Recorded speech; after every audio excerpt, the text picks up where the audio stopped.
lẹ́nu ọjọ́ mẹ́ta yìí nípínlẹ̀ Ọ̀yọ́ ti wá ń bì àwọn tí wọ́n fẹ́ díje dupò gómìnà nípínlẹ̀ Ọ̀yọ́ oríṣiríṣi orúkọ ni wọ́n fún wọn bí wọ́n ti ń pè kan ní rédíónìkì ni wọ́n ń pè kan ní bíbọ̀dù ọ̀pẹ̀lẹ́ ni wọ́n ń pè kan ní ọ̀pọ̀lọ́ wọ́n sì yà wọ́n bẹ̀ wọ́n sì kọ́ ọkọ wọn bẹ̀ kódà ẹlòmíì ó jáde yóò lòun sọ̀rọ̀ lórí kinní tí wọ́n pè ní TikTok yóò sì máa sọ̀rọ̀ sí gómìnà ìpínlẹ̀ Ọ̀yọ́ ọmọ kékeré kan ó sì ń sọ̀rọ̀ ó sì ń fọwọ́ sórí fún gómìnà ìpínlẹ̀ Ọ̀yọ́ ẹ mọ̀ tí mo kéèyàn máa fọwọ́ sórí ẹnu tèmi ò gbà sórí ẹ pé wọ́n ní tí wọ́n ní ẹnu tèmi ò gbà wọ́n fọwọ́ sórí fún gómìnà ìpínlẹ̀ Ọ̀yọ́ àti oríṣiríṣi àwọn ọ̀rọ̀ kódà ọkùnrin kan tiẹ̀ wà 419 ni wọ́n pe gómìnà ìpínlẹ̀ Ọ̀yọ́ ń tiẹ̀ lórí ẹ̀rọ ayélujára wọ́n wá wò pé ṣé bá a sì máa bá a lọ rí ó yẹ kó máa lọ báyìí ní 2019 wọ́n gbé bíìlì kan jáde nínú ìgbìmọ̀ asòfin protection from internet falsehoods and manipulation bill wọ́n pè ní anti-social media bill ní 2019 àwọn ọmọ ilé ìgbìmọ̀ asòfin ó tiẹ̀ ti pass through second reading senator Mohammed Sani láti Niger East olùkọ́kọ́ gbé bíìlì yẹn jáde àbá yẹn jáde ó ti pass through second reading làwọn kan bá dìde irọ́ o àwọn ò gbà o àwọn ò faramọ́ o àwọn ò ṣègbà àwọn ò ṣàwó wípé yóò tako ìlà ètò ìtòǹbẹ nínú ìlànà òfin orílẹ̀-èdè Nàìjíríà section 39 tí wọ́n pè ní freedom of speech section 39 pé kò ní sí òmìnira àti sọ̀rọ̀ bó ṣe wù yàn. àwọn àjọ National Broadcasting Commission NBC àjọ tí ń ṣèdarí àwọn iléeṣẹ́ agbóhùnsáfẹ́fẹ́ lórílẹ̀-èdè Nàìjíríà ní 2021 àwọn náà gbé ìkéde kan jáde nínú àwọn newspaper pé gbogbo ẹni tí bá ti ń ṣe social media à ń ṣe TikTok ni o a wà lórí Twitter ni o a wà lórí kinní kan ni o Facebook ni o a máa sọ̀rọ̀ ni o ẹ wá gba ìwé àṣẹ bí àwọn iléeṣẹ́ ìròyìn àwọn iléeṣẹ́ agbóhùnsáfẹ́fẹ́ bí wọ́n ti ń gbàwé àṣẹ ẹ̀yin náà máa wá gbàwé àṣẹ làwọn kan bá dìde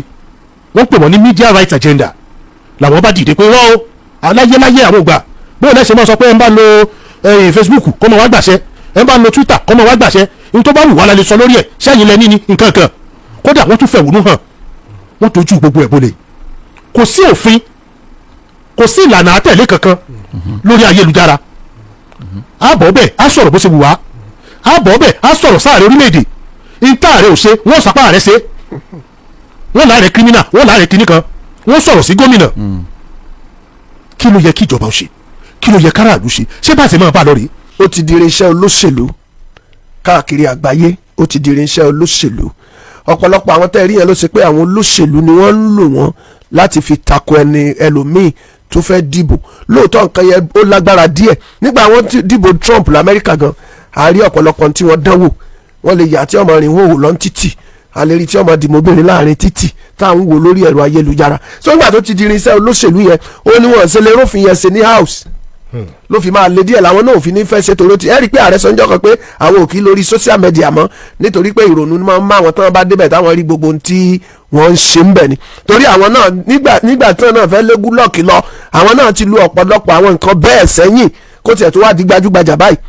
tẹ́ ẹ bá wo sẹ́nẹ̀tì láàrin ọ̀sẹ̀ ẹ rí Àpábíò tó ń fi ẹnìkan lára wọn ṣe yẹ̀yẹ́ ní fọ́tò tá a rí tí obìnrin kan màsáàjì ẹsẹ̀ rẹ̀ nínú fúlàmù yẹn ai mọ ni. àmọ́ bóyá ṣebí ni wọ́n sọ dòótọ́ yìí. kí la fi mọ ai. bó ṣe ai ṣebí ni wọ́n sọ dòótọ́ yìí. nígbà tá a fa tẹ inú òròkú òtọ́ ni tó ṣe ọmọlẹ̀ ní kò èso tọ́. torí pé ó ti dirin iṣẹ́ ní mo sọ pé ṣé ọmọ ló lè gbà kó tọ́. ìní mo sọ pé ibi tó lé sí ni pé. ṣé ọmọlẹ̀ wà máa parọ́ ni. wọ́n lè jẹ́ ìtàkùn rẹ̀. odidi sẹ́nitọ̀. bàbá sẹ́bọ̀ ló ti di yẹ wọ́n gbà ó nítorí tó wà láàrin wọn àti. wọ́n máa jánu bàálù mọ́ ni tí fọwọ́ ra obìnrin. tó ń màsáàjì ẹsẹ̀ rẹ̀ tààrí báyìí now ó jẹ́ bẹ́ẹ̀ ni mo sọ pé gbàdó ti di irinṣẹ́ olóṣèlú ló fi nira díẹ̀ ibi táyìn fẹ́ máa lọ yẹn ó nira díẹ̀ tó ló ti di irinṣẹ́ tí olóṣèlú ń lò ẹgbẹ́ ti ń lò sẹ́gbẹ́ tí àwọn ẹgbẹ́ kan bá rí bí wọ́n ṣe ya alátakò wọn gbogbo ní táyìn sọ yìí àwọn ọmọ rẹ́rìn ni làwọn yẹn náà wà bí táwọn náà ti yọ sọ náà bá a ṣe wà lórí bí nìṣẹ́ bẹ́ẹ̀ láwọn data boys wọ́n kà máa sọ oríṣiríṣi àníṣe àwọn yẹn jókòó síbi ẹ̀ka lóró wọn ń ṣẹ́ yẹn. Ejide náà wọ́n tiẹ̀ máa ń bú jù. wọ́n máa ń bú èmi náà kọ́ rẹ̀ sí ní ọ̀sẹ̀ tó lọ yìí mi ì mọ̀ bí tí wọ́n ṣe rí fọ́tò kọ́mí ìdánmọ́lólú Ejide náà wọ́n dẹ̀ gbé fọ́tò yẹn wọ́n lọ gbé sórí orí Twitter ni mo ti lọ rí yes Twitter space ni mo ti lọ Xandle ni mo ti lọ rí ẹ̀yin náà rí. mo rí wọ́n dá handicap man that is working to Oriyomi. kí tiẹ̀ lọ sọ pé ẹ ṣe ná. wọ́n ní mo sọ pé àwọn sọ́jọ́ wọ́n ní mo ní àwọn sọ́jọ́ òkú níbi tí ibi orí. ara ọ̀rọ̀ tí mò ń sọ nìyẹn sọ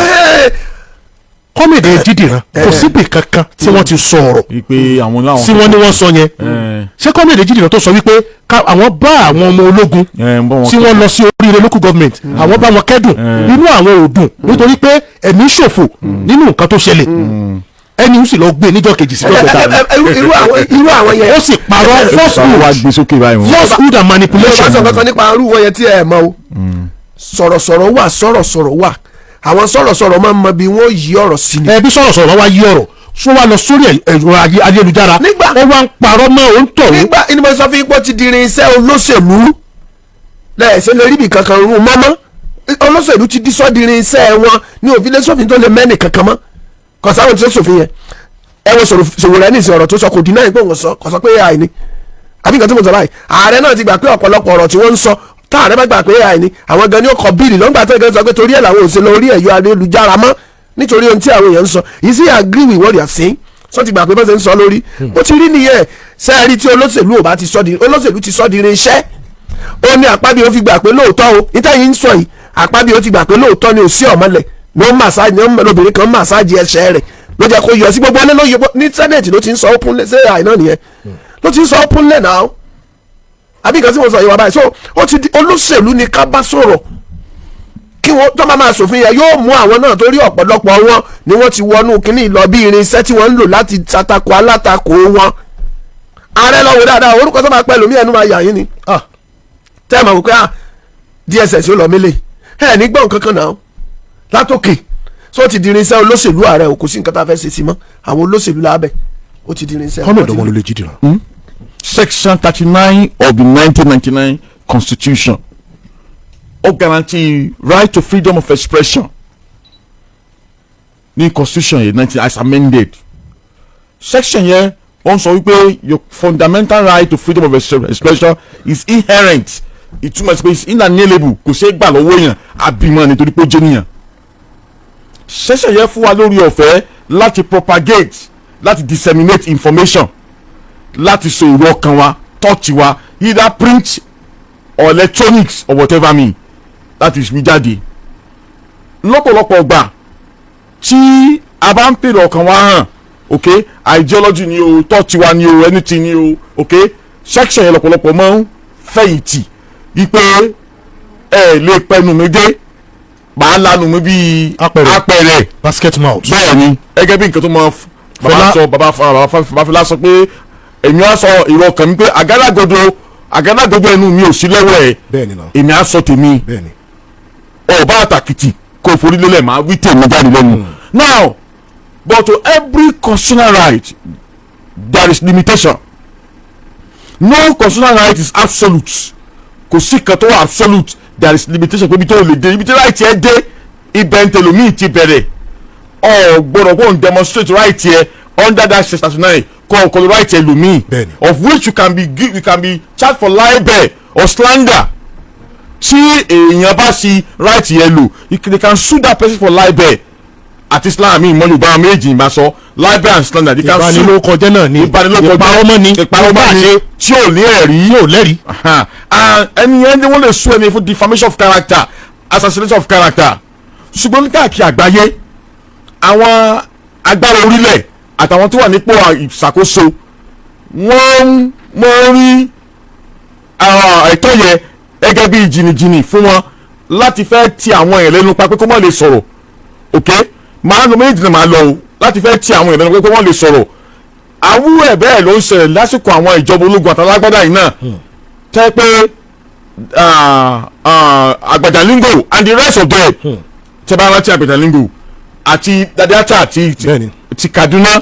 àtàwọn journalist míì àmọ̀rí Dadiata àrímọ́dísìn níbi tó wọlé sí àmọ́ àsìkò rẹ̀ mọ́ ó wà lókè pẹ̀lú o kò sí lókè pẹ̀lú o Ọlọ́run nìkan ló yé. ta ni gómìnà tí ń bẹ Kaduna gbà náà. Nasir El-Rufai bẹ́ẹ̀ ni now ọ̀pọ̀lọpọ̀ àwọn èèyàn tí wọ́n fẹ́ sọ èrò ọkàn wọn jáde àbí tí wọ́n sọ tán tó dọ̀ràn sí wọn lọ́rùn tí wọ́n gbàbẹ̀ lọ́lọ́pọ̀ torí pé kí ni agbára orílẹ̀ máa ń lé wọn kiri ipò rẹ̀ ti rí ẹnu rẹ̀ gbọ́rọ̀ ìgbọ́ ọlọ́tọ́ sí lẹ́nu. Now ìgbà tó wá tọ́síkò kan technology improve àwọn èèyàn lọ sí social media wọlé Facebook Twitter Instagram X handle and the rest of them WhatsApp ọkọ̀ wọlé dé tí àwọn èèyàn gbórí wọbẹ̀ pé tó bá yẹ pé ẹ̀mọ̀ lé wa mú kiri ni tá a bá sọ̀rọ̀ níta gbangba a sì lọ orí ayélujára now ó ti ní ire tó ṣe ó ti ní ibi tó ṣe ẹ jẹ́ kí kókó wo ire bẹ̀ may I tell you ọ̀pọ̀lọpọ̀ ní àtijọ́ àti mú wọn lọ́nà tó bá òfin mu ni wọ́n rí ń bẹ̀. bẹ́ẹ̀ni mo lè fi gbogbo ẹnu sọ láàárọ̀ tó bá òfin mu ọtí àtijọ́ àti mú wọn bí wọ́n wà. bẹ́ẹ̀ni ọ̀pọ̀lọpọ̀ ní nǹkan tí wọ́n ń ṣe ń bẹ̀ yẹn ló ti gbé ìrònú kúrò lára ẹlòmíì. oh yes entertainment tẹ́lẹ̀ mi bá ti ronú lọ tó bá ti di wọ bẹ̀rẹ̀ báyìí akẹ́rẹ́ ni pé nǹkan tó wọ́n bá kàn ní mi akẹ́gbẹ́rún kúrò ara ẹni abamọ̀ rẹ́rìn gbogbo tó ń rò nínú àríwá sílẹ̀ àti àsìkò jù báyìí náà lọ ìrèbè now ó ti expose crime àwọn kan láwùjọ tó kún wọn rò pé àwọn kan ń ká àwọn kan ń wọ àwọn tó yẹ pé later ni government take over cases ọlọ́pàá tó ń fa báàgì tẹ̀lé prof kan lẹ́yìn inspector dúpẹ́ kọ́ni àfọ̀tọ́tì àní tó ń tẹ̀lé prof kan lẹ́yìn tó ní kí wọ́n máa dáná kíchìn òun tó ń bá gbé báàgì tó ní pé wọn ò bá ń ṣiṣẹ́ social media lọ́wọ́ expose kìíní yẹn ọmọ kan tó ń sọmọ ọ̀dọ̀ fẹ́nìkan lábújá tí wọ́n ti mọ̀ ní cage àwọn tó bá ń tọ́ rántí social media lọ́wọ́ expose mátà yẹn ipe eléyìí ò lè jẹ gbé ìgbà tí wọ́n ń circulate ẹ̀ ní social media làwọn èèyàn dídé pé eléyìí ò lè lọ bẹ́ẹ̀ tí ò bá social media ni àwọn nǹkan báyìí wọ́n mọ̀ tẹ́rì wọ́n sì mọ̀ gbà wọlé but ibo ni wàhálà ti wọlé dé gbogbo tó lẹ́ẹ̀kẹ́ pé àwọn kan rí àtijọ́ àti mu wọ́n bẹ̀ in a legitimate way tí wọ́n ò sì tí wọ́n jẹ́ decent and reasonable person tí mò ń pàdé wọn bẹ̀ lè rí wọn kí wọ́n sọ ìsọkúsọ àbí kí wọ́n wíwìkúwì láìláì nígbó lẹ́nu wọn legitimate job wọ́n sì ń pawó wọn bẹ̀ wọ́n ń tajà ní social media wọ́n sì ń rajà tí má já mi ààrẹ o wọ́n rajà wọ́n tajà ń bẹ̀ now àwa lè ti torí àwọn ẹ̀yìn nìkan ká mọ́ chẹ́ẹ̀kì àwọn tó ń ṣìbẹ́ lò àwọn tó ń ṣìbẹ́ lò wá pọ̀ jù tí wọ́n ń lò àwọn ni wọ́n pọ̀ jù àwọn ló pọ̀ jù now wọ́n sì ń pọ̀ torí pé wọ́n rẹ́ni tẹ́wọ́ gbà wọ́n because àwọn náà bí nípa náà market idea wọn ni wọ́n rẹ́ni tẹ́wọ́ gbà wọ́n àbí tí wọ́n ń ṣe onígbà míì ó ń bá ti ń ṣẹlẹ̀ mu. ìgbà míì kéré bá mu ìgbà míì a máa bá mu ẹja pèsè méjì ìgbà míì kéré bá mu ẹlòmíì àkànfẹ̀yìntì kò sí nǹkan kan tó ń ṣẹlẹ̀ nígboro ọkọ̀ fẹ̀yìn site láti bẹ́ẹ̀ni àkànfẹ̀yìntì pé bóòlù ló ń ṣe lè dàgbòrò rú bóòlù ló ṣe lè kó páàyè ìbáwọn tó wà nílùú akẹ́ẹ̀tì síbẹ̀ ni yes àsìkò tó ìlú yìí dákẹ́ jù náà ẹ̀kẹ́ dákẹ́ gbogbo ọkọ̀ tuntun lọ́wọ́ báyìí kíláàsì ẹ̀jú nǹkan sí àárín wọn kó tún dàrú bó ṣe máa dàrú àwọn kan ṣe bẹ́ẹ̀ àwọn kan rìn nǹkan tó ṣẹlẹ̀ nílùú bí nǹkan tó ṣẹlẹ̀ kan tí wọ́n á gbé jáde ní bíi satires or caricature or something wọ́n á fi communicate message síta now kí ló fà á tó fi di wípé kò sí check fún wọn. exactly